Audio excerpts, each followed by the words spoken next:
2024 लोकसभा चुनाव की तैयारियां जो है हर पार्टियां अपने अपने तरीके से अपने अपना सुविधा अनुसार अपने अपने रणनीति के अनुसार जो है वो शुरू कर दिया है। विपक्ष भी एक तरीके के समीकरण बनाने की कोशिश में है, एक दूसरे मंत्री से मुलाकात, एक दूसरे बड़े बड़े नेताओं से मुलाकात कर रहे हैं। ये समीकरण और ये जो चुनाव होगा 2024 का, ये मोदी वर्सेस मोदी बनाम विपक्ष होगा। तभी विपक्ष मोदी को हरा सकते हैं, बीजेपी को हरा सकता है, अदरवाइज बीजेपी को नहीं हरा पाएगा 2024 के अंदर। लेकिन हम बात करेंगे कि एआईएमआईएम कहां पर खड़ी है, किसके साथ वो गठबंधन करेगी, किसके साथ एमआईएम जो है मिलकर चुनाव लड़ेगी 2024 के अंदर जब लोकसभा होगा। क्या विपक्ष में जो गठबंधन बनेगा उसके अंदर एमआईएम का हिस्सा होगा, एमआईएम का जो जगह होगी, क्या वो लोग एमआईएम को एक्सेप्ट करेंगे? बहुत सारे सवालों का जवाब जो है इस वीडियो में हम लोग तलाश करने की कोशिश करते हैं। दोस्तों, हम बात कर रहे हैं 2024 के लोकसभा चुनाव के बारे में।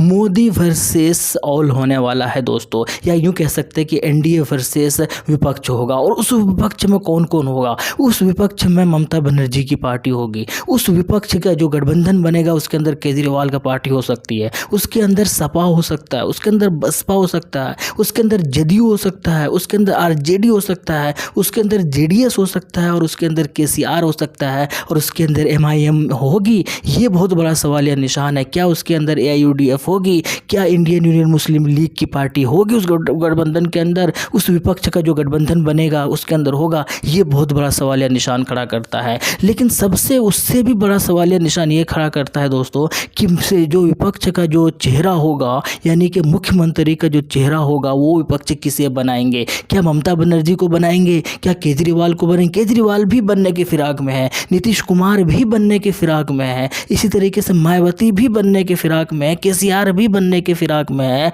उधर एआईएमआईएम का ये कहना है कि मजबूती के साथ गठबंधन बना जाए ताकि बीजेपी और एनडीए को सत्ता से उखाड़ फेंके। लेकिन हम बात करते हैं, एक नज़र देखते हैं कौन बन सकता है। अगर हालांकि सच्चाई ये है दोस्तों कि एमआईएम के पास जो एमपी है वो आपसे ज़्यादा, यानी केजरीवाल के पार्टी से ज़्यादा है, वो जो है आरजेडी के पार्टी से ज़्यादा है, और वो जो है और भी कई सारी पार्टियों से ज़्यादा है। लेकिन एक नज़र देखते हैं कौन बन सकता है विपक्ष का जो चेहरा। सबसे ज़्यादा अगर लोकसभा के सीटों की अगर बात की जाए दोस्तों, तो टोटल लोकसभा की अगर सीट बात की जाए तो टोटल इंडिया के, अगर पूरे ऑल ओवर इंडिया की अगर बात की जाए तो 543 है। जो भी इनसे आधे ले आएंगे बहुमत उनकी हो जाएगी, सरकार उनकी बन जाएगी, चाहे उन्हीं का प्रधानमंत्री होगा। लेकिन हम बात कर रहे हैं केजरीवाल पार्टी के पास 0 है एमपी, यानी उनके पास कोई एमपी नहीं है। उन्होंने लोकसभा में कोई भी सीट जिन्होंने जीत हासिल नहीं किया था। इसके अलावा ममता बनर्जी के पार्टी के पास जो है वो 13 है, वो 23 है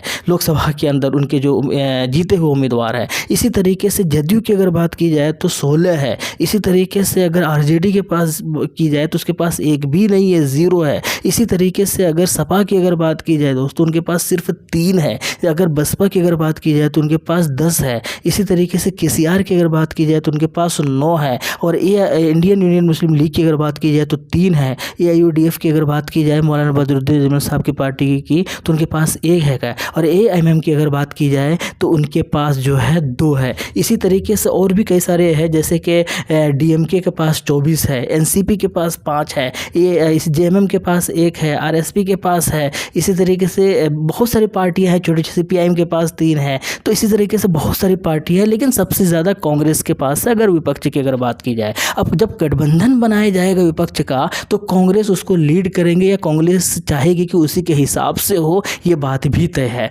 अब उसके हिसाब से ममता बनर्जी चलेंगी या नहीं चलेंगी उस गठबंधन के अंदर? अगर उनको फेस नहीं बनाया जाता है मुख्यमंत्री का तो वो रहेंगी या नहीं रहेंगी, ये भी देखना बड़ा दिलचस्प की बात है। लेकिन अगर कांग्रेस हुक्मरानी करेगी इस गठबंधन का, कांग्रेस अगर लीड करेगा इस गठबंधन का, तो शायद एमआईएम को जगह ना मिले, बिल्कुल भी नहीं मिलेगा, ये बात तो तय है। और ना ही मौलाना बदरुद्दीन साहब की पार्टी को मिलेगा। तो फिर ये लोग कहाँ जाएंगे? तो एमआईएम के पास और भी ऑप्शन है दोस्तों, क्योंकि एमआईएम जो है ये कह चुकी है कि मजबूत अगर गठबंधन होगा विपक्ष का तभी वो एनडीए को हरा सकती हैं, अदरवाइज नहीं हरा सकती है। हम बात करते हैं अब एनडीए का। लोकसभा चुनाव की अगर एमआईएम का अगर लोकसभा चुनाव की अगर बात की जाए तो पिछले बार एमआईएम पार्टी ने सिर्फ 3 सीटों पर अपना उम्मीदवार उतारा था, जो कि उन 3 में से जो जिनकी 2 सीट पर जीत भी हुई थी, एक औरंगाबाद महाराष्ट्र के अंदर और एक खुद असदुद्दीन ओवैसी साहब, और तीसरे सीट अख्तरुल साहब थे जो बहुत कम वोटों से हारे थे। लेकिन इस बार जो है उन्होंने ये संकेत दे दिया है, इस बार उन्होंने इशारा कर दिया है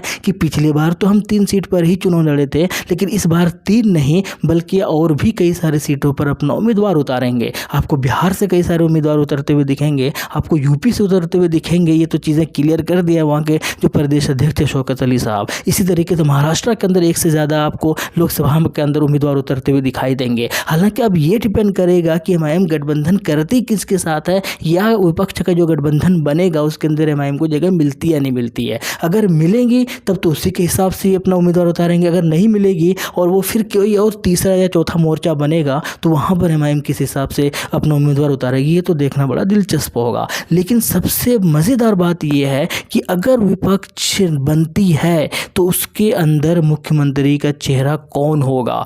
क्या राहुल गांधी होंगे विपक्ष के तरफ से मुख्यमंत्री का चेहरा, या ममता बनर्जी होंगे, या फिर केजरीवाल होंगे, या फिर नीतीश कुमार होंगे, या केसीआर होंगे, या तेजस्वी यादव होंगे? बहुत सारे लीडर हैं। क्या इतना आसानी से गठबंधन बनेगा? ये भी देखना बड़ा दिलचस्प होगा। गठबंधन बन सकता है मुझे यहाँ तक लगता है, क्योंकि तभी वो हरा पाएंगे एनडीए को। अगर गठबंधन बनेगा और राहुल गांधी को वहाँ से विपक्ष का चेहरा बनाया जाएगा मुख्यमंत्री का, तो शायद फिर ये गठबंधन भी सफल ना हो। तो कुल मिलाकर ये देखना बड़ा दिलचस्प होगा। लेकिन अगर बात करें एमआईएम का, तो एमआईएम के साथ गठबंधन करे या ना करे, एमआईएम को शायद बहुत ज़्यादा फर्क पड़ने वाला है नहीं, क्योंकि एमआईएम को वैसे भी अगर गठबंधन के अंदर शामिल करेगा तो वैसे भी 2 से 3 सीटें ही देने वाले थे, और वैसे भी अगर अलग से चुनाव लड़ेगा तो शायद बहुत ज़्यादा सीटों पर ये अपना उम्मीदवार ना ही उतारे, बल्कि वो मुश्किल से 10 सीट पर भी ये चुनाव शायद लड़े एमआईएम की पार्टी अगर बात की जाए तो। लेकिन फ़ायदा कुल मिलाकर एमआईएम को बहुत ज़्यादा गठबंधन में रहने से भी नहीं है, और गठबंधन में अलग रहने से शायद ज़्यादा फ़ायदा हो, क्योंकि वो ज़्यादा सीटों पर अपना उम्मीदवार उतार सकते हैं और अपनी काबिलियत का लोहा मनवा सकते हैं।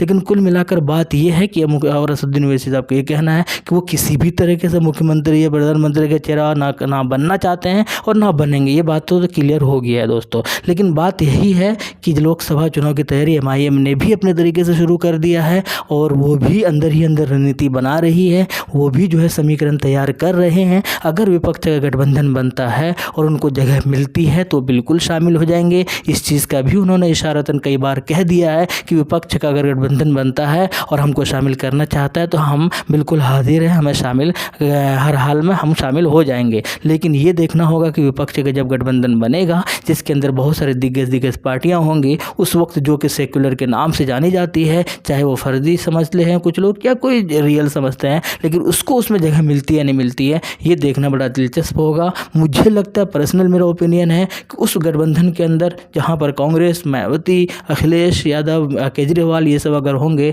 तो शायद वो लोग एमआईएम को कभी भी उस गठबंधन के अंदर शामिल नहीं करे। ये मुझे लगता है, ये मेरा पर्सनल ओपिनियन है। आपका क्या ओपिनियन है कमेंट सेक्शन में ज़रूर बताइएगा। लेकिन लास्ट में यही कहूँगा, कोई फ़र्क नहीं पड़ने वाला है एमआईएम को। अगर वो गठबंधन में लड़ेगा तो भी इतना ज़्यादा फ़र्क नहीं पड़ने वाला है। उसको 2 या 3 सीटें दे देंगे, उसके अलावा वो उनको ज़्यादा सीटें भी नहीं मिलेगी। तो ज़्यादा फ़ायदा शायद लगता है कि कुछ छोटी छोटी पार्टियाँ या कुछ अलग अलग पार्टियाँ जो कि AIUDF जैसे है या इंडियन यूनियन मुस्लिम लीग जैसा है, इस टाइप के पार्टियों के साथ अगर गठबंधन करती है तो शायद एमआईएम को ज़्यादा फ़ायदा हो सकता है। खैर कुल मिलाकर ये तो देखना बड़ा दिलचस्प होगा, लेकिन मज़ेदार होने वाला 2024 का ये मुकाबला शानदार होने वाला है, और बहुत सारी चीज़ें जो है क्लियर हो जाएंगी जैसे जैसे वक्त नज़दीक आता रहेगा। आपके क्या कहना है कमेंट सेक्शन में ज़रूर बताइएगा। शुक्रिया, जय हिंद, लव यू।